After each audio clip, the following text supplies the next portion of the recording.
안녕하세요. S&M 트레이닝 연구소입니다. 오늘은 이제 EI 마지막 시간, EI를 해야 하는 14가지 이유에 대해서 다뤄볼 거고, 저희가 오늘은 김선민 선생님 블로그에 이 해석본으로 이제 해석을 해놓은 게 있어가지고 그 해석본을 보면서 저희가 설명을 할 거고, 오늘 영상은 분량이 굉장히 짧기 때문에 굳이 PPT는 만들지 않았습니다.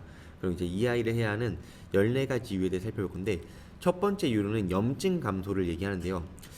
이거는 저희가 앞서 몇 번 얘기했던 것처럼 EI를 하면 염증이 감소한다라고 보면 안 될 것 같아요. 저희도 그렇게 받아들이지 않았고, 올바른 테크닉을 익힘으로써 좀 몸의 조직이나 이런 데 가해지는 데미지나 이런 걸 줄임으로써 염증에 있어 메리트를 줄 수 있다 정도지, EI를 한다고 염증이 감소된다? 이거는 조금 비약이 있다고 보셔도 될 것 같아요. 네, 그래서 올바른 기술이 바로 두 번째 이유랑도 바로 연관이 되는데 보면은 인간은 누구나 어느 정도의 불균형을 갖고 있다고 해요.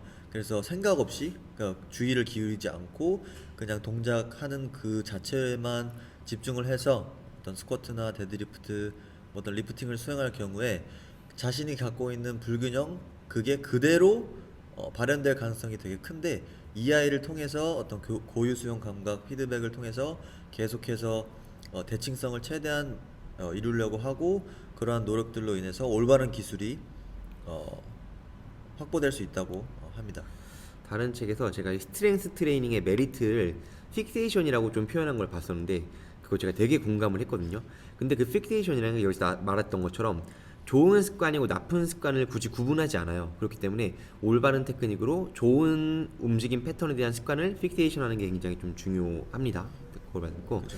3번으로 올바른 운동 단위 동원 강화를 얘기했는데, 사실 이 부분은 내용과 제목이 매치하지 않는다고 저희는 좀 결론을 내렸어요. 네, 운동 단위의 동원이라고 얘기를 하면 적어도 크기의 원리, 그리고 그 크기의 원리와 예외적으로 동원이 되는 상황 정도까지는 좀 나와야 되는데 뭐 전혀 그런 내용이 없더라고요. 그래서 한번 읽어보시고 저희와 혹시 다른 의견이 있으신 분들은 한번 이제 본 해석본을 좀 참고해보나 원문을 봐보시면 좀 좋을 것 같습니다. 네, 그나마 저희 생각에는 그 운동 단위 동원이라는 표현을 쓴 게 어떤 올바른 움직임 패턴과 그래도 연관 지으려면 지을 수 있을 것 같은데 그냥 움직임 패턴 특정 올바른 움직임 패턴에 사용되는 뭐 운동 단위들이 동원된다.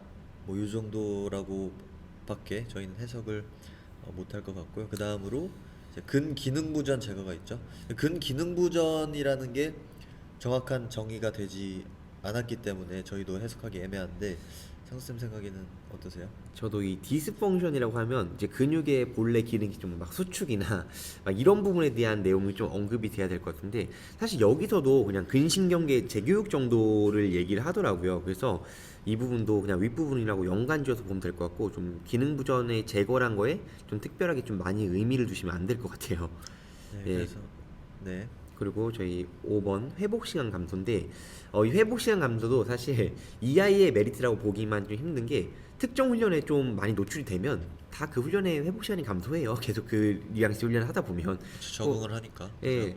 저도 이 아이를 저는 굉장히 즐겨하는 편이고, 실제로 이 아이 훈련을 함으로써 몸의 뭐 근육통이나 피로도가 큰 편은 아니지만, 제가 오히려 상대적으로 조금 빠른 훈련을 하면 오히려 더 근육통이 생길 수 있고, 다른 빠른 훈련을 하시던 분이 이 아이를 하면 또 근육통이 생길 수 있는 것처럼, 그냥 이런 거는 그냥 꼭 이 아이를 해서 함으로써 회복 시간이 감소된다라고 보시면은 좀 안 될 것 같아요. 네, 그렇습니다.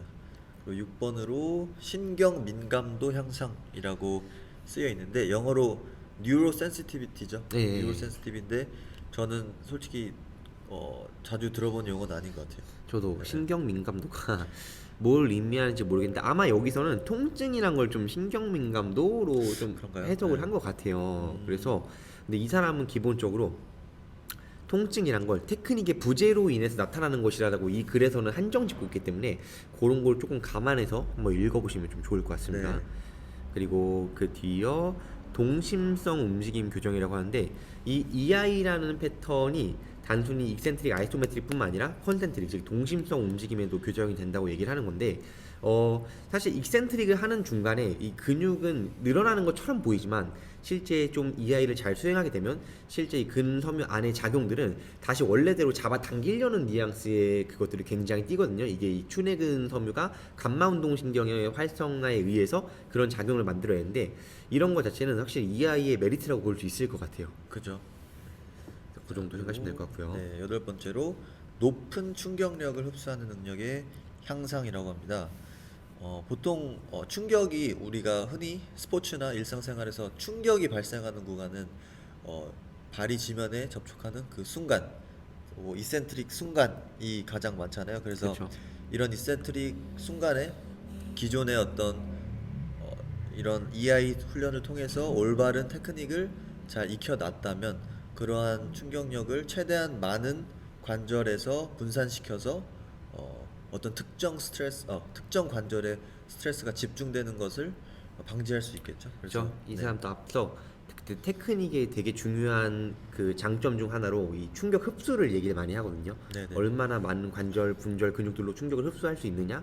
좀 EI를 통해서 그런 충격 흡수 테크닉들을 더 촉진할 수 있다 정도로 좀 보면 될 것 같아요. 네, 그 다음으로 그 고유 수용 감각 피드백 증가를 얘기하는데 뭐 고유 수용 감각 관련된 내용들은 저희가 앞에서 얘기를 너무 많이 해가지고 네네네, 굳이 이거는- 더 하진 않겠습니다. 네, 한번 읽어보시면 될 것 같고요. 네. 이렇게.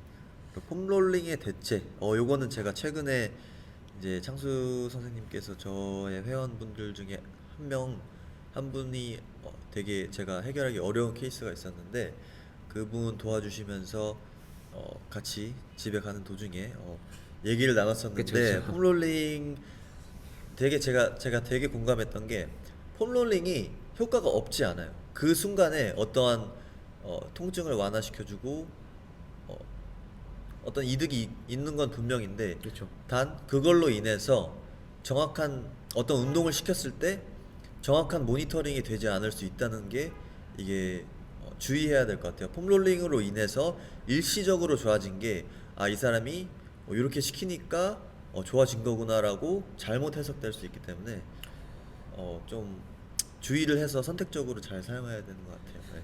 저도 개인적으로 폼롤링이나 사실 다른 툴들을 이용한 좀 수동적인 방법의 연부 조직 테크닉들을 사실 선호하지 않는 편이에요. 저 같은 경우는 이제 선민쌤도 제 운동 가지고 이제 얘기를 할 때 제가 그런 과정들 되게 안 해놓고 동적 스트레칭의 디테일 하나만으로 이런 연부 조직 문제를 되게 많이 해결을 하려고 하는데 근데 사실 대부분의 경우 좀 유의미하거든요. 그리고 그런 것들이 트레이너로서 좀 더 유의미한 노력들이라 생각을 하기 때문에 그렇게 좀 하고 있고 실제로 이 아이의 메리트들이 그런 데도 있다고 얘기를 합니다. 그리고 저 같은 경우는 동적 스트레칭 같은 거 할 때 특히 이 아이를 굉장히 좀 적극적으로 사용하는 편이에요. 그래서 한번 좀 고려해 보시면 좋을 것 같습니다. 네.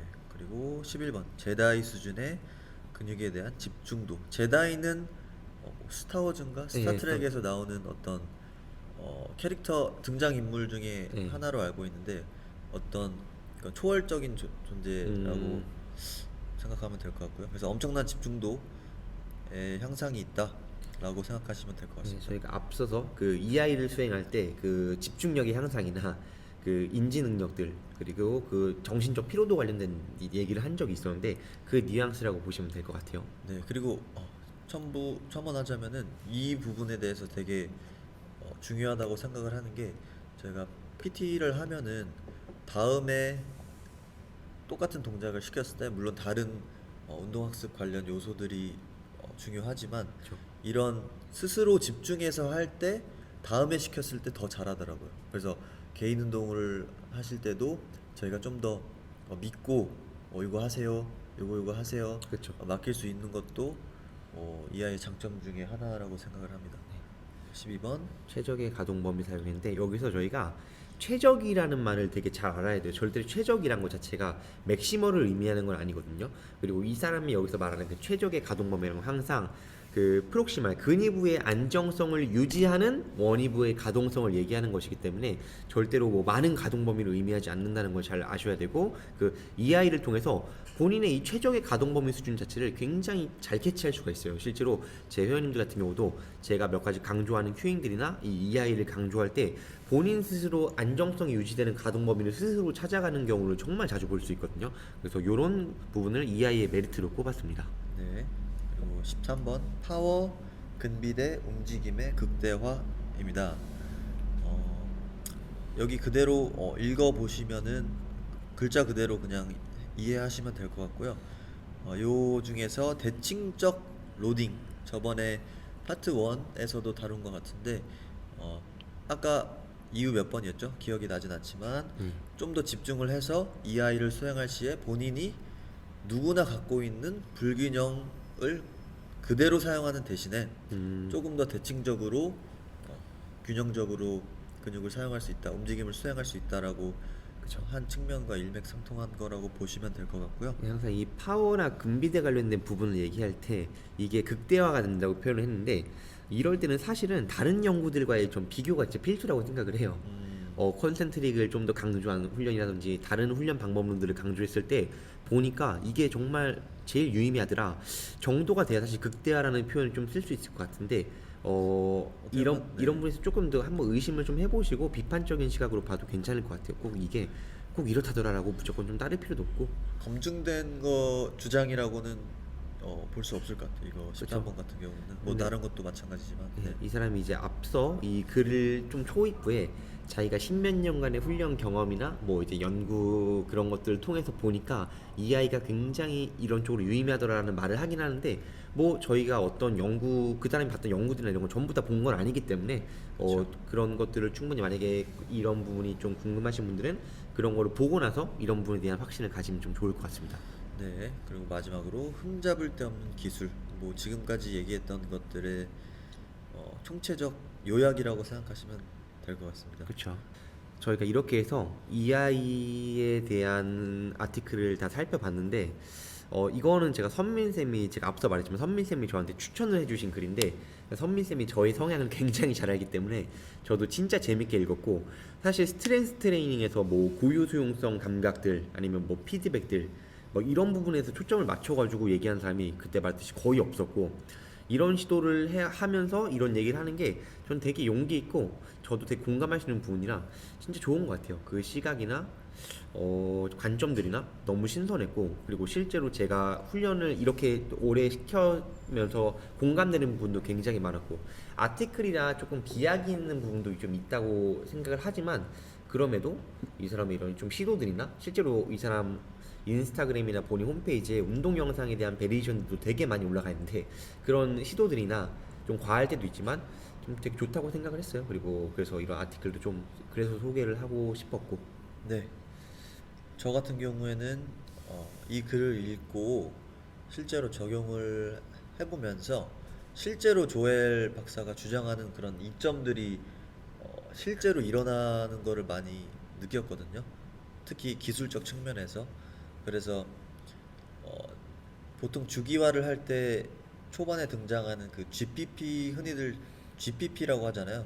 그래서 General Physical Preparation 그래서 GPP라고 하는데 보통 그때 하이퍼트로피, 뭐 스트렝스, 뭐 지구력 이런 식으로 많이 강조를 했고 저도 그렇게 접근을 해왔었는데 조금 더 이제 올바른 움직임 패턴을 학습하는 거에 어떤 궁극적 GPP의 궁극적 목표가 있지 않나라고 다시 한번 느끼면서 느끼게 된 것 같아요. 그렇죠. 네. 그리고 그 GPP를 선민쌤이 말하는 베이직 무브먼트 패턴의 픽세이션이나 조금 더 강화에 초점을 둔다면 이런 EI는 사실 정말 효율적이라고 볼 수 있거든요. 그 네네네. 방법에 있어서. 그래서 이제 많은 분들도 혹시 이거 보시는 분들은 그 EI라는 방법론들을 조금 본인 스트렝스 훈련이나 이제 회원님들 제공한 트레이닝 세션에 포함시켜 보면 저희가 느꼈던 좀 많은 메리트들을 느낄 수 있을 것 같습니다.